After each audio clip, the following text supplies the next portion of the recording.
me. I'd just like to say why it's such an honor that we're talking to Tony ZAPPIA, the Member of Parliament, and the federal member for Makin. Thank you. I'm really struggling tonight, and I'm not quite sure why. I guess I'm a little bit more nervous than I realized. Let me share with the group why this is such an important thing to me. I have the privilege of knowing a lot of people who are in politics, who are in different fields and whatever else. You and I shared a moment back, I think it was 11 years ago, roughly, where you came to the Salisbury East Neighborhood Center for a celebration of Sorry Day. And the impression that you made was lasting even to this day. They say that you don't remember what people say, but you do remember how they make you feel. And I don't remember exactly what our conversations were, but what I do remember more than anything else is that you made me feel special, and you got on your hands and knees, a federal member of Parliament, and you got on your hands and knees and you helped to pick up trash and so on and so forth. And that has stuck with me ever since, and that's why I count it as a privilege and an honor to interview you. Tony ZAPPIA, I'm here to talk about your life story. David, thank you very much for that intro, but more so for having me on your program.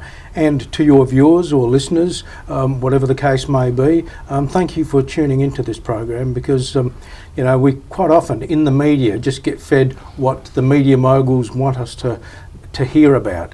And so it's good to come onto your program where we can perhaps have a more in-depth discussion about a whole range of things. And can I just say, on the issue where you first met me, or your recollection of that, that would have been a National Sorry Day. Oh, excuse me, you're right. Or commemoration, similar to what was held on the 8th of February this year also, and it is each year. And it was, in my view, at the time that Kevin Rudd gave the apology to the stolen generation back in 2008 on the 8th of February, I think it was one of the most significant events that ever occurred in our national parliament. And to this day, I hear people talking about it as one of those memorable moments which truly touched the heart of people on the day. And I can recall hundreds of people not only being inside the federal parliament, but even on the outside, on the lawn surrounding Parliament House. There was literally hundreds, if not thousands of people. And when the cameras came to them, many of them were in tears to have heard the word sorry from the leader of our nation, because of the injustices that had occurred in years gone by to the First Peoples of this country. You've got an extraordinary memory, thank you, and you're absolutely right, it was that. And Uncle Frank Wanganeen was there, the Mayor of Salisbury, your successor, Julian Aldridge, was there.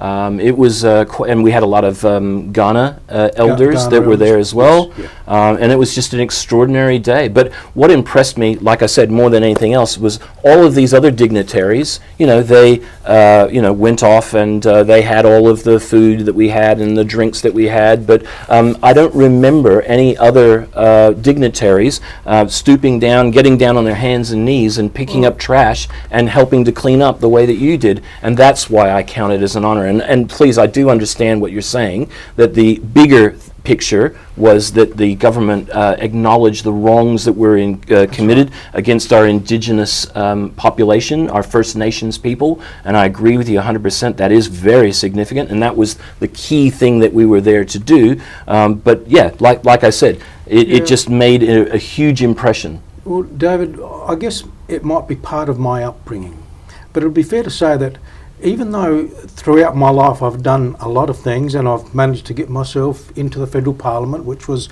an aspiration I had from when I was relatively young, I've never considered myself any different to anybody else, except that I have a different role in society. But within society, my view is that everybody is equal, everybody is important, everybody serves an important role in society we live. And just because I might have been the federal member for Makin, or in earlier years the Mayor of Salisbury, doesn't make me any better or any different to anybody else. It just means I have a different type of responsibility. I agree, 100%. So- Well, you brought up something that I really am keen to talk about. Can we talk about your journey when it comes to where you went to school, what it was that you did? How is it that you started off as a normal, everyday young man, and now you've reached the pinnacle, pretty much when it comes to leadership in the Labour Party, one step short of a front bench seat? And so, can we talk about that? Sure. My family came from Italy, as my name probably suggests, and we came out here in 1954. I was only a couple of years old at the time, and settled after a couple of years of moving around. And when we came here, to be frank, for the first couple of years, it was hard going. It was hard going, and we didn't have a home, and so we moved around, rented pretty flimsy accommodation from one place to another. But we ultimately settled in Paraka, and from there I went to Paraka Primary School, and then to Enfield High School. In the days when I went to Paraka Primary School, it was actually it had just converted to being Paraka Primary, because it was previously the Abattoirs Primary School, because in the location where it was literally in the heart of the abattoirs facilities, later on called the South Australian Meat Corporation facilities, between Paraka and Jepps Cross and Dry Creek.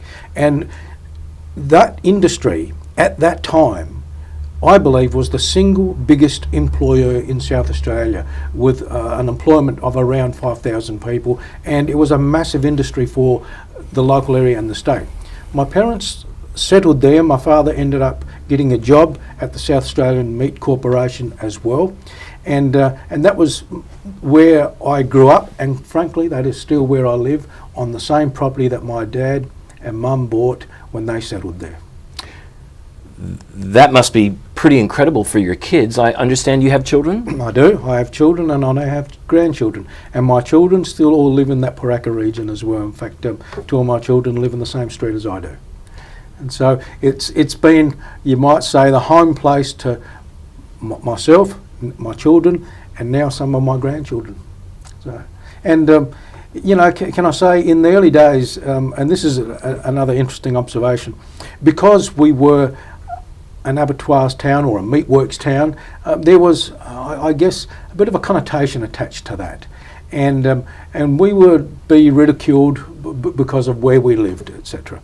But you know, I have no regrets about that. You grow up, you start taking pride in where you live, doesn't matter where it is, and you make lots of friends, and a lot of those friends are still in the local community where I live, and people that have been associated with the Paraka Football Club and the Paraka Cricket Club over the years, for example, that many of them are still there, have been long-term friends, and we all grew up in that local area, and I have no regrets about that at all. It also, can I say, David, was a good experience, because not only were they pretty tough times, not just for us, they were tough times for everybody in that era. But it was a time when migration to Australia was pretty big, and we had people coming from pretty much all over Europe and settling in our state and in our country, and many of those different people became our neighbours and friends, and so we were surrounded by people from pretty much most parts of Europe in those days, and it was very much a multicultural society.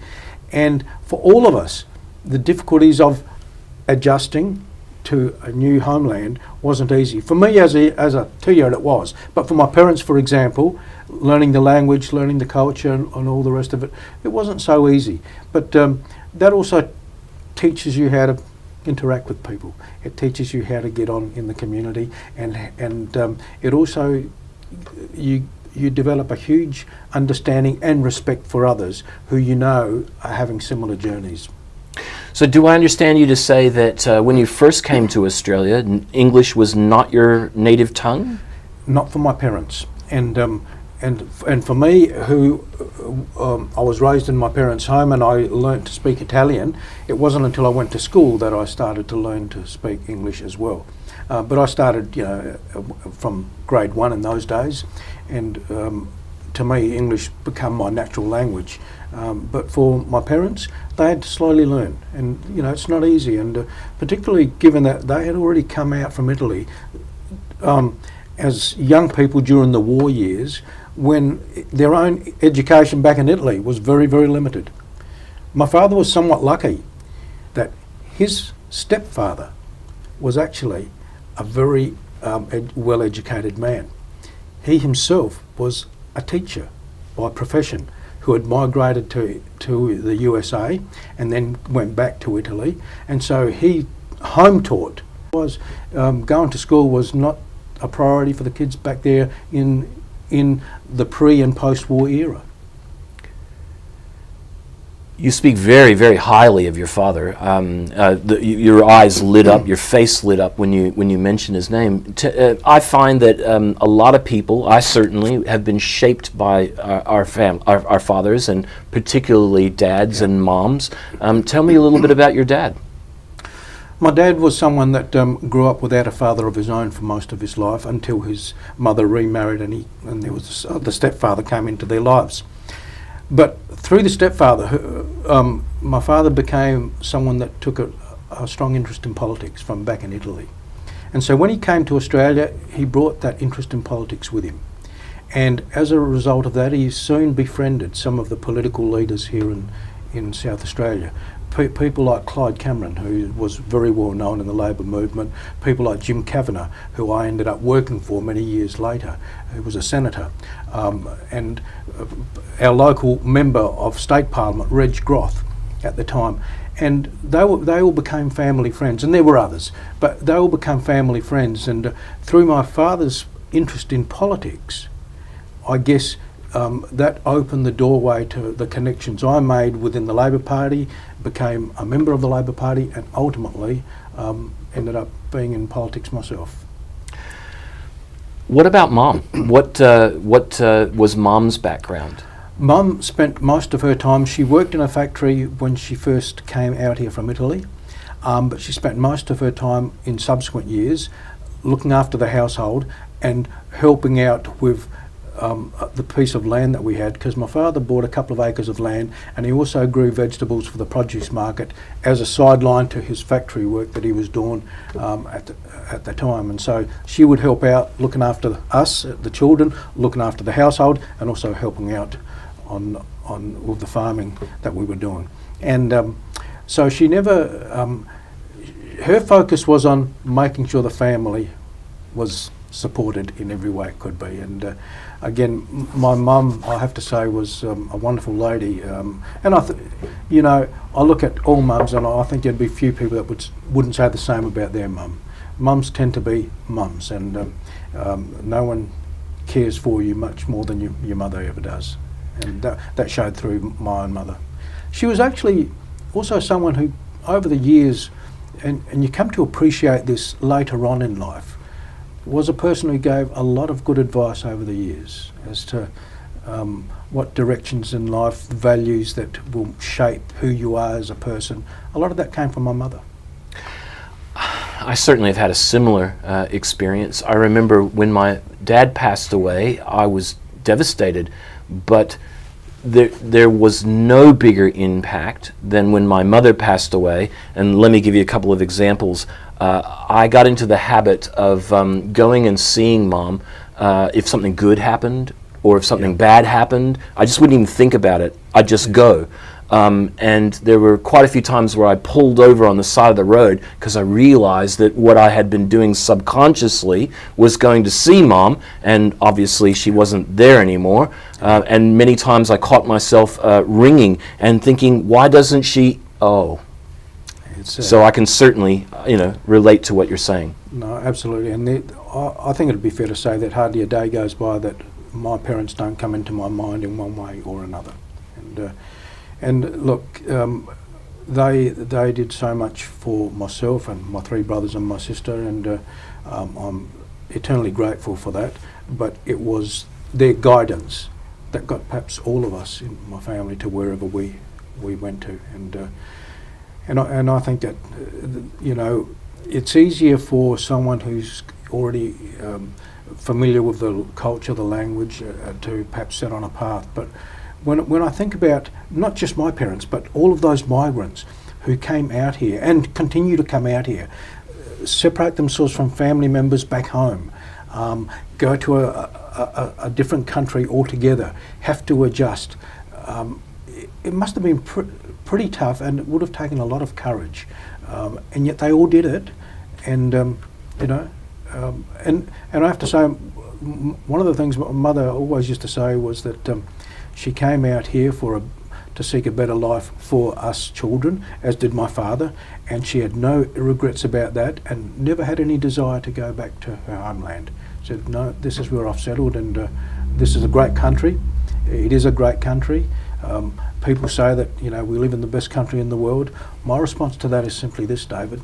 I haven't been to every other country in the world. I don't know what life is like in any other country in the world, but I have no aspirations to live anywhere but Australia. I think that we do have a great country. I have had the privilege of living in this country since August 1982, and I've spent 2.5 years in Mackay. The rest of the time has been based here in Metro Adelaide, and I have to agree with you. Australia is the most extraordinary place I think I've ever been in my life. I've only been to major places, one, Texas in the United States, and here in Australia, but I've had no desire to go anywhere else, no desire to, I'm 100% behind what you've said. Yeah. It's nice to visit some other country, but frankly I think if you want to make a life or career for yourself, or if you want to have a go at doing something in this country, the opportunities are there. Absolutely. So tell me a little bit more about the politics. Like you said that politics was a big part of Dad's life. Yes, it was. And that it was a big part, I'm assuming, of the household's life because of politicians being in and out. What attracted you to politics from such an early age? That's a very good question, and I've often sort of tried to reflect back on that, because it wasn't just the fact that my father had an interest in politics. It was also that I was raised in a time where I could see that there was a lot of injustices happening around the world, and including here in Australia. And I reflected back on some of those issues, which were consistent with the themes that my father would talk about, and I thought to myself, how can I make some difference to fixing some of the issues that I think right now are perhaps need of improvement, if for want of a better way of describing it. And there was two career paths that I thought about that I could make a difference to society. One was law, and the second was politics. To go to law, in those days there was no free universities, and my parents simply couldn't afford to send me to university, so I never went to university. And that in turn from there I went and applied for work with the ANZ Bank, was recruited by the ANZ Bank and worked there for 7 years. In the interim, I still maintained a close link with the politicians that my father had got to know, including Senator Jim Kavanagh, who was a Labor senator at the time and one of the first and one of the ministers in the Whitlam government at the time too. In 1976, he offered me a job in his office, and that also opened the way to having a very detailed insight into how the political system in this country works, and that was useful. Second to that, a person who you might know and who's very well known here in South Australia, the Reverend Lynn Arnold, who was also a state member of Parliament, Minister for Education at the time, and who became Premier of South Australia in 1993, shortly before the election when the state bank disaster happened. And John Bannon had stepped down, Lynn Arnold took over as Premier of South Australia. Well, Lynn, back in 1977, was also a councillor on Salisbury Council. And when a vacancy arose in the council, Lynn approached me because he knew me, and the vacancy was in the area where I lived. And he said, Tony, there's a vacancy for your area on Salisbury Council. Why don't you have a go at nominating for council? You're well known, and I'll help you with a little bit of door knocking and the like and get elected.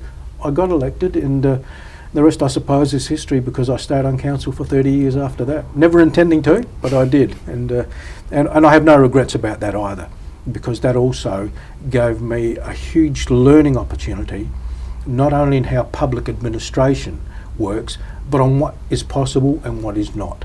How society functions, how to interact with people, how to read what might be popular, what might not be popular, and also to get a really good understanding of the issues that matter to most of the people that you represent. Because the truth of the matter is that everyone has different priorities in their life. Everyone has different struggles, and it's important to understand that sometimes the views that you're hearing from one side of town are very different to the views that you will hear from another side of town. And so I ended up being elected to Salisbury Council. I served as Deputy Mayor for 4 years and as Mayor for 10 years. As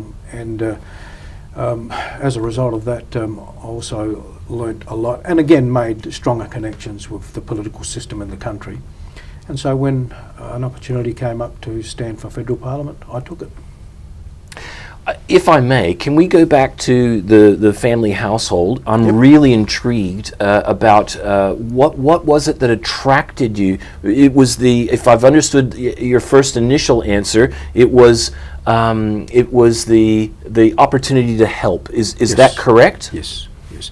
It was what I would describe as many of the social justice issues, some of which I think have been addressed over the last couple of decades, but in the 70s or 60s when I grew up and was going to school, and in the 70s, you might recall the 60s was the period of the Vietnam War, and then that faded out in the early 70s. Those sort of issues also were of concern to me, but there was a whole range of other social justice issues, whether it was to do with employment, whether it was to do with just straight out disadvantage of people that lived in the poorer parts of Adelaide, that I thought we can do better than this. And so through politics, I felt that that's one way that we could make a difference, or otherwise through law. And as it turned out, my younger brother did law, and now he's perhaps working to do some of the things that I can't do as a politician. He works on as a lawyer, but I ended up getting into politics for that very reason. You know, in my view, I've not been a person that's been afraid to take on a challenge. And so if I see that something could be done better, I think it's not a question that you can't do it. The question is, how do we do it? If there's a problem out there, how can we fix it? Look for the answers, not just accept, yep, there's a problem, someone else will fix it. Someone else won't fix it unless someone else is driving the agenda to have it fixed. And so I felt that I could play a role in doing that. And so as soon as I was elected to council, there was a number of things, even at local level, that I immediately started to focus on and said, we can fix this. We can, you know, set that up over there, and we can do this for the sports club, and we can fix that road over there. It's just a matter of working out a way to do it. Well, I'm curious, why Labor? I mean, you made a very distinct decision. Yep. You weren't going to go Green, you weren't going to go Democrats, you weren't going to do any other Liberal, et cetera, You decided on the Australian Labor Party, and I'm intrigued why Labor specifically. I mean, it's very obvious today that, you know, they're the law of the land when it comes to every state and territory, and that's wonderful, but I'm just curious, why not another party? There were some reasonably good politicians back in that era. There was, and you know something? Even though I chose Labor, I will be the first to say and to compliment or commend the Playford Liberal government of South Australia that was in power at the time that I joined the Labor Party. Because when I look back at them now, I think that that Tom Playford did a fantastic job. But it was also a time that two things I think would have strongly influenced my decision to go Labor. Firstly, my father's own values obviously meant something, and his values aligned a lot more with the values of people like Clyde Cameron, who was a Labor Party stalwart. People like Mick Young, who again had a huge influence in the Labor Party of the day, and Senator Jim Kavanagh, another. It was people like that who I got to look up to, and they seemed, in my view, to be fighting for the same causes as what I thought were important as well. It might have also been because we built up a personal relationship with them, and I have no doubt that might have influenced me as well. But I think it was more so that their values, their ideology aligned more so with my father's than my own. And so therefore, and having met the personalities, and I thought, these are good men. And in those days, I have to say it was men. I know we've now sort of changed the system and we make sure that women are equally represented, but back then they were good men, and men who, I have to tell you, we went to them on several occasions with different issues, sometimes relating to our own family, although not often, but more often than not relating to someone else, and said, can you help this person? And they always responded. And they always responded in a very genuine way and helped people that were in need. And so you develop a respect for them as individuals, but also for the values that they clearly are imparting through the work that they are doing. Fantastic answer. You got headhunted because of your relationships to work in the ANZ Bank. Why the ANZ Bank? That was an interesting development as well. Again, my father was a person that knew that building relationships was important, and he actually built a good relationship with the local manager of the ANZ Bank, with whom he banked, and he had taken out a loan, I think, to build our house at the time, and had a banking relationship with the manager. And he was talking to the bank manager one day that I was leaving school, and the bank manager basically said, well, tell him to come and apply in the ANZ Bank, we're looking for people. And from there I remember my father coming home one night and he said, just been speaking to the bank manager, he said, you should apply for a job with the bank, and I did. What did they get you doing? Like, they recruited you in, what was day one like? Day one was the first 2 weeks, and it was interesting. I have to say, I enjoyed my time in the ANZ Bank. It was a different era. In fact, it's funny you asked this question, because only a couple of days ago, in this very office, I met one of my old colleagues going back 40 odd years from the ANZ Bank, who I'd worked with in those early days. The first couple of weeks were what they called an induction and training, Sure. 2 weeks, where I went into one of the buildings they had in the city, and we went through an induction phase. I was then immediately sent out to the Enfield branch of the bank, and there at the time I was a junior, and again just helping out in different jobs, but you very quickly learn. I can tell you, there was no time wasted. You very quickly learn. I moved on to being a teller, which means you're on the front counter dealing with people and the public broadly, and in those days when cash was king, dealing with a lot of money as well. From there I actually ran a single agency by myself with a security person that would come out with me, and we did an agency. But the best part of it was that I spent nearly 3 years of my work in the ANZ Bank doing what is referred to as relief work, where you go out to the different branches when someone is on holidays, or even if someone is sick, but more so if someone is on holidays, and you work in whatever position that person was, which means it could be anything. It could be a teller, it could be someone on the front counter doing different types of inquiries to do with, say, international banking, or it could be in those days what we called ledger operators, where you knew how to do all the checks that used to come in through them using the machines of the day, and putting the checks against the people's accounts and so on. You did it all, but you got to also see all of the state, and I travelled right across South Australia, where I would spend 2 or 3, 4 weeks in different towns at a time, and that in itself was a real eye-opener. It really gave me a terrific understanding of how the rest of the state works, which I have to tell you, David, has come in incredibly useful in my work in Canberra. Just understanding that different regions of Australia have different needs and different priorities to what the city folk do. Wow. So how long were you with the ANZ? I was there for 7 years, and as I said, the last 3 years of it was pretty much relief stuff. I did work in a couple of other branches permanently for a few months at a time, and again that was insightful as well.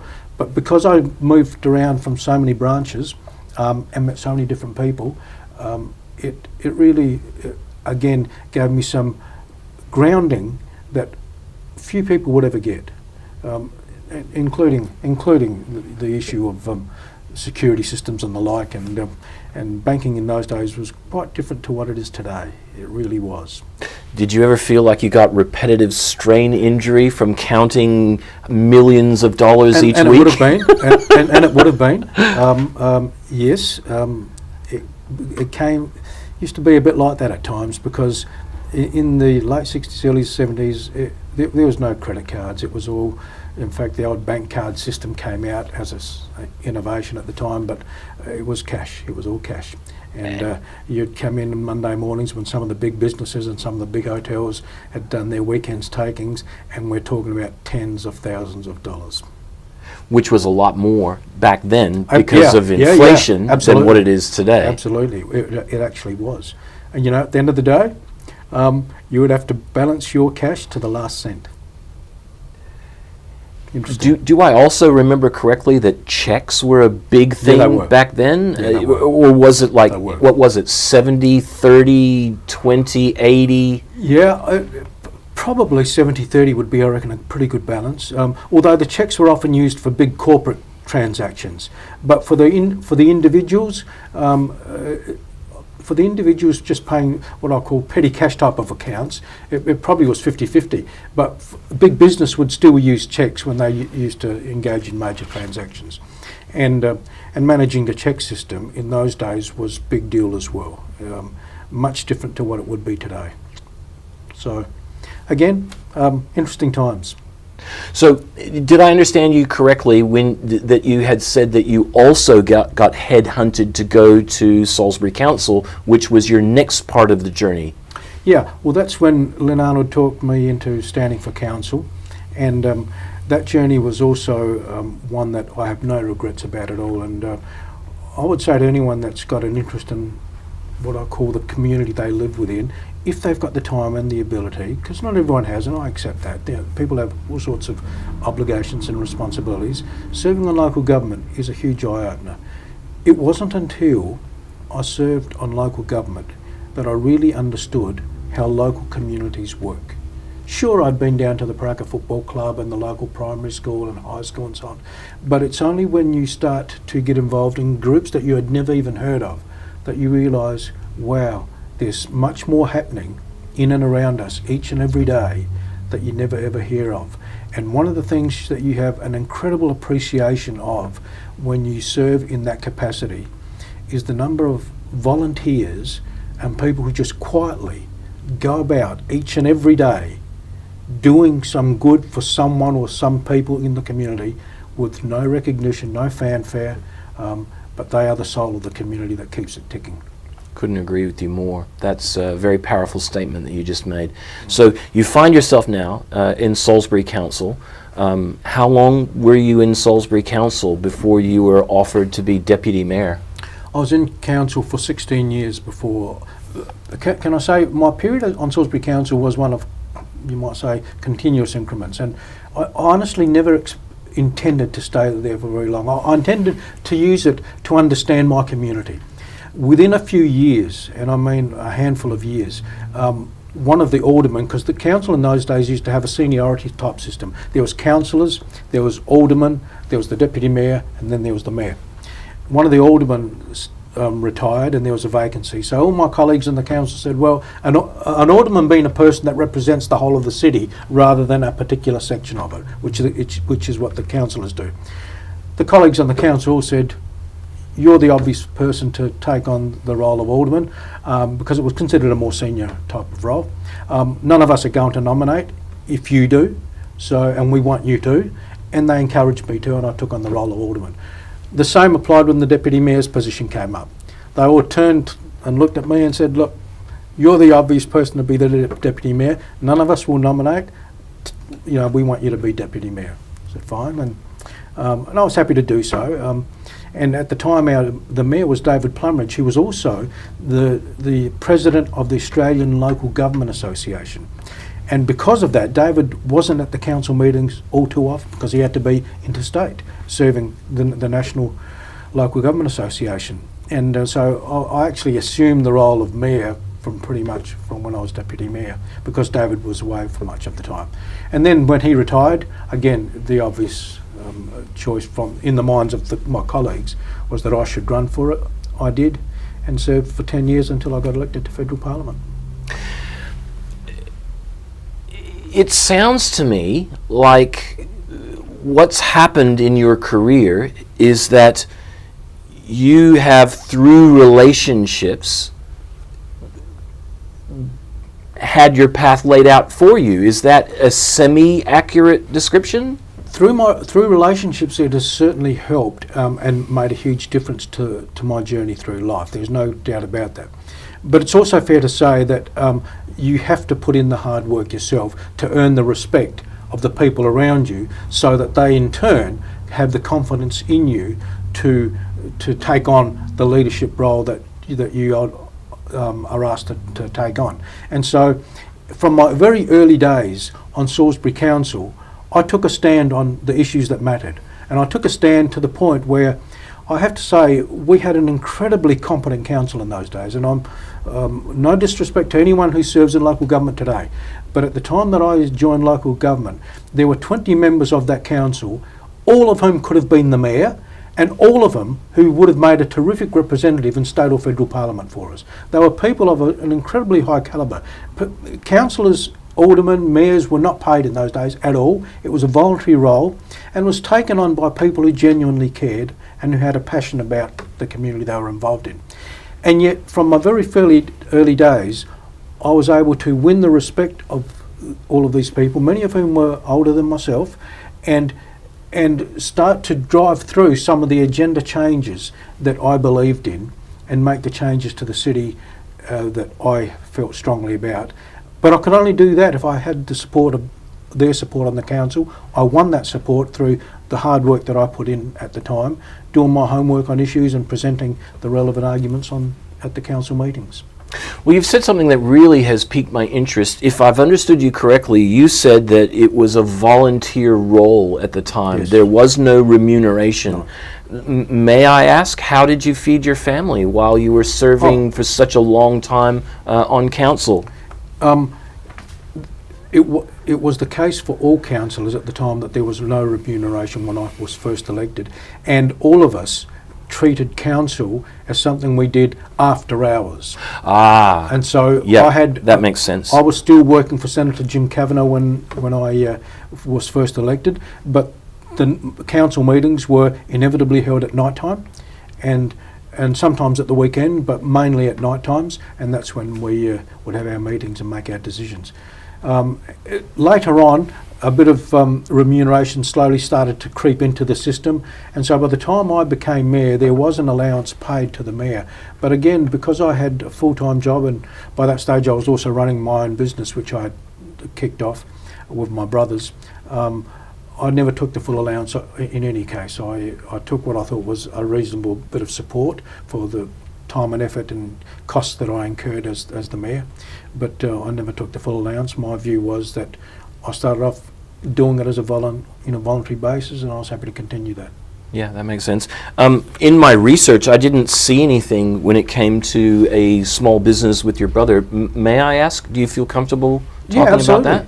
In fact, from very early on in my life, from as soon as I left high school, with one of my brothers, we bought into a service station lease. In those days, we couldn't afford the service station, but we bought a lease to a service station close to our property, and got into the service station business with my brother, who had undertaken a motor mechanic apprenticeship. He was a couple of years older than me, and then he finally graduated and was a mechanic. And so with his mechanical experience and my, you might say, business experience from having at that time started working in the ANZ Bank, we managed a service station together. And from there we went on for several years, moving from one site to another until we ultimately bought a service station. Later on, however, my real business interest turned to the fitness centre, or the fitness industry. And through my powerlifting, which I took up along the way as well, I got to see some of the good gyms interstate that we didn't have in South Australia. Came back to South Australia, said to my brothers, all three of them, and my sister, coming with me, and we'll build a modern gymnasium that we don't have in South Australia, and we'll set up a fitness centre, which we did, and which still exists at Ingle Farm right now, even though I've since withdrawn from the business operations of it. But the fitness centre is still there. Well, that's a fascinating story just in and of itself. You won 10 national championships in powerlifting. How did that all come about? It came about very simply like this. My brother, that I set up the service station with, that I talked about earlier on, was a good footballer. And I went out to play football in the pre-season game for Paraka with him. And at the end of the game, the coach came out to me and he said, "Mate, if you want to play football, you need to bulk up a little bit and strengthen up a little bit." So I said, "Fine, I'll go to the gym." I went to a gym, never went back to the football. Started training with some weights. One of the people that came to the gym was a power lifter, saw me training with the weights and lifting relatively good weights for my body weight, and said to me, "Why don't you join us in a powerlifting competition? It's an inter-gym competition that's coming up in a couple of weeks' time. You're doing some pretty impressive weights just in your own training. All you need to do is those weights in the competition, and I'm sure you'll do well." Well, within the same year that I kicked off, and that was in about March, as a powerlifter, I found myself lifting in the World Championships in October of that year, which they happened to be in Perth, which was good. I didn't have to go overseas. But in that 6-month period from my very first powerlifting competition, I ended up competing in the World Powerlifting Championships, having won the Nationals in August here in Australia. And from there, again, I continued on for many years. I didn't lift every year, but I kept my training up, and I lifted in 3 World Championships, won a bronze medal in one of them, and won 10 national championships here in Australia. Wow, that is spectacular. Do you still lift? Yes, I do. I still train and I still lift heavy weights when I can. Yeah. And the attraction is the fitness. The attraction is the. What is the attraction? There's a lot of benefit to come from the training itself, and that's one of the attractions. But can I just say, with respect to powerlifting, it was one of the best things I ever did in my life. And when I look back on my powerlifting time, it was one of the most enjoyable parts of my life. I not only got to meet some of the best powerlifters in the world, and when I went to the USA and I went to Finland to compete in the powerlifting championships there, but it also taught me something that you can't learn unless you do it yourself. It taught me that discipline will get you where you want to go. Discipline and hard work will get you where you want to go. And my powerlifting workouts when I was competing were incredibly disciplined, to the point where I would not miss a workout. I would not, do anything other than focus on what I had to do. And I think that's the difference between those who are successful and those who are not. And that principle applies to everything in life. And it helped me in terms of my life and other things that I've tried to do. But it was a great period, and I made a lot of good friends, and in terms of what it does for me physically, powerlifting, which is weight training, I still believe to this day is the best thing that anyone can do for their general well-being. There is nothing that compares with it. There's a lot of other good exercises, and there's a lot of other good activities, and for some people powerlifting is not possible and they have to look for other things. But for the person who can do weight training has the best overall effects on your muscles, on your aerobic system, on your tendons, on your ligaments, on your internal organs. That it's almost a way of getting a whole body workout in one particular form of training. And can I just finish my comment on that on this basis? When I first started powerlifting, I would advocate to all other sports people, doesn't matter what they were doing, that they should include weight training in their training program. And I can recall back in the early days, the football coaches would tell their players, "Oh no, steer away from weight training, don't go to a gym because that'll make you muscle bound and you won't be able to move," and all the rest. Today it's the opposite. If they don't do gym training, they probably won't get a place on the field. How much things have turned, and it's only because they've come to realise that what we were saying back in the 70s is in fact the case. That's a whole different conversation Absolutely. just right there. Absolutely. That used to be that they would say that sugar was good for you. They used to say that smoking was good for you. Yeah, sure. So many experts have Yeah. so many different opinions. It's just amazing. But getting back to your journey, okay. So where are we up to? We're up to you basically being the mayor of Salisbury Yep. and getting the opportunity to become a federal politician. Sure. Please, if you're willing, tell me Okay. about that. Okay, in 2004, I stood for federal politics for the seat of Makin, and at the time John Howard was the Prime Minister, Mark Latham was the Labor leader, and we went into the 2004 election with every hope that I could win the seat. As it turned out, in the last 2 or 3 weeks of that campaign, Labor performed badly. We didn't win the election, and even worse, there was a view that we had actually gone backwards in terms of our election standing, our ability to have won. However, in Makin, I actually made considerable ground. Even though I didn't win the seat, the seat was held by the Liberal Party and I had a 4% margin to make up. I didn't win the seat. But because I had got within less than 1% of winning the seat, the Labor Party said to me, well, you went against the tide and actually made up ground in your seat. We'd like you to be our candidate in 2007.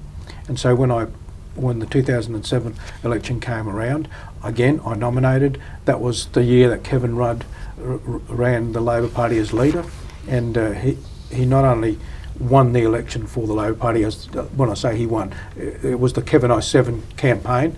I did win Makin, and have held it ever since. At the time that I won Makin in 2007, it was still considered a bellwether seat, which means it always goes with the government of the day. For the first time ever in 2013, when Labor lost government, I still held the seat. And I've held it as an opposition member literally for a decade, and now we're back in government. So I've held it since 2007 and broke the connotation or the description of it as a bellwether seat, because it no longer is. Well, that's a whole page that I might just throw away, because you've answered all of those questions I was going to ask. Yeah. Okay, so now you're finding yourself in federal politics. I can only imagine how much of a amplification it must have been from your days of Salisbury Council. Is that been your experience? That Yes, it is. it's Salisbury Council on steroids? Yes, it is. Absolutely. A federal electorate, right now my electorate takes in pretty much, with the exception of a small portion, all of the city of Tea Tree Gully and probably 3/4 of the city of Salisbury. So you combine those two large areas into one, and that's the area that I have to cover. That alone, dealing with all of the different community groups within that area, and the 170-odd thousand, 180,000 people that live within the electorate, in itself is a huge obligation. But more importantly, and perhaps even bigger than that, is that you're now dealing with national issues. And you're dealing with national issues that are significant in every sense of the word, because there's people somewhere within your electorate, and sometimes many people, that are affected by the decisions that we are making in Canberra each and every day. Some more or less than others, depending on what their issue is. But what makes it even more complicated is that what we think is important here in South Australia is not always what the priorities are of the people, say, living in Western Australia, Queensland, Northern Territory, New South Wales, or Tasmania or Victoria. And so you have to balance out the needs not only of your community, but where do they sit in with what people are demanding elsewhere. And that requires a bit of juggling. And I think that the most clear example I can use to describe that is the issue of the River Murray here in Australia, and what we call the Murray-Darling Basin waters. Trying to sort out who should have what out of the Murray-Darling Basin waters has been a nightmare for over 100 years. In 2010, the Rudd government commissioned a parliamentary committee to look at the basin and to recommend back how we're going to manage the system. I was asked to go onto that committee because they knew I had an interest in the Murray-Darling system at the time, and I went on it. and we did a lot of work and prepared a report which formed the foundation of the Murray-Darling Basin Agreement. To do that, and to hear people at the top end of the system expressing views which are totally at odds with the views that I was hearing from the people down in the lower lakes here in South Australia, and yet to bring people together to at least some semblance of commonality took some doing. And it opens your eyes to the fact that in federal politics, you have to be conscious that we live in a big country with diverse communities, and people have differences of views about a whole range of matters.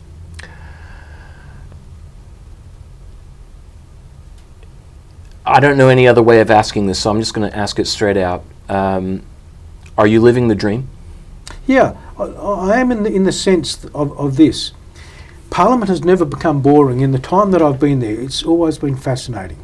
And it's also been a huge eye-opener because of the issues you get involved in, and I'm talking about the national issues more so than the local ones. And you see the world through so many different lenses that, again, most people, through no fault of their own, would never ever get to experience the insight as to how our country ticks. And you get to see places and meet with people in all vocations of life, right through to some of the most senior and serious military operations that we have, through to the policing sector, then through to the farming sector of our farming and mining sector of the community, right down to the social issues that affect, you know, the elderly, the people in disadvantaged communities. You see it all through the committee work that that you get involved in, and through the briefings that we regularly get as a Member of Parliament when we're in Canberra on a whole raft of matters. You get to understand the Australian landscape in a way that, quite frankly, you couldn't possibly ever do so as an ordinary citizen. And that also gives you not only an appreciation of the people that do so much good, but it also gives you an appreciation of the challenges that we have, and what is realistic and what is not.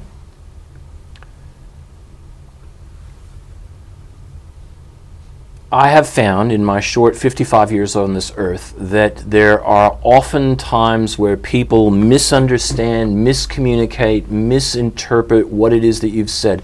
Have you ever experienced where you've tried to say something and for whatever reason it's been taken out of context? Is there anything that you'd like to sort out? Is there anything that you'd like to say for the record to sort out what was miscommunicated, misunderstood, misinterpreted? I don't think so. I can't think of anything on any particular issue where I feel that I've been taken entirely out of context. But your question actually raises another matter, and that is that one of the things that you learn when you are in the public eye is that you have to choose your words very carefully. You have to choose what you do even when you're in and about the community, because you are constantly in the public eye, and anything that you say or do that is wrong will be magnified many times over. And that is one of the constraints in life that isn't always pleasant. You know, you have to be, you might say, on alert every moment that you're in the public eye, and that makes life for people in Parliament sometimes a little difficult. Having said that, you'll also note that, and politicians get criticised for this, that they don't always give straight answers, and that's again to try to avoid the very question that you framed, because sometimes if you say something, it can easily be taken out of context. Okay, I apologize if I said something that... No, you didn't say anything yet. Okay, I misunderstood. Yeah, no, you didn't say anything. But for a politician, generally when you're talking in a public space or even in Parliament, you choose your language because you don't want to be taken out of context. Right. Because that can bring you down. Yep, that makes sense. A simple slip of the tongue or saying something that is not right, whether it's not politically correct or something you didn't really mean in that way, can still be used against you in a campaign, in the next election campaign. And so you have to be very careful. No. I can only imagine. In one of my last roles, I had to be very sensitive to what I was saying, how I was saying it, the way I was saying it, but I don't think that it was on the same scale as what you've experienced. It is very difficult, but you almost become overly guarded, which is not necessarily a good thing, because sometimes I think it'd be nice to be able to just speak freely without offending anyone, so that people understand truly what it is that you are trying to make clear to them without being offensive to people, because it can be difficult. People can sometimes ask very sensitive questions and ask your opinion on different issues, and in politics, unfortunately, and this is also partly because of the way the media has changed, and I have to say that over the years I've seen a change in the way the media has operated, whereas once the media would focus on the issue, whereas today it's become almost a case of trying to find that, what we call that gotcha moment. Yeah. That moment where you have said something where they can then, that becomes the headline. Yeah. And, you know, that might have been one little comment in the scheme of a whole, speech that you've made on a major topic.